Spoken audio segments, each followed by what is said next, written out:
that I've been working on for somebody. It's been down 9,400 bucks on an FTMO, right, as of the 15th. I took it on at that time. We've been working together, and it's all about discipline, self-control, self-awareness, and taking the setups that only you need to take, right? Your sweet spot setups. And now look at the account. The account is already up. It's just down $3. $3.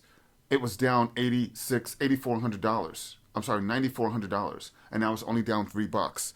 This is an example of you trading small dollar amounts, right? Because we only had $6 left on $600 left on this account, and we brought this back to break even. Okay, nice and slow, calculated, discipline. It all boils down to that discipline, self-control, self-awareness. Let's go.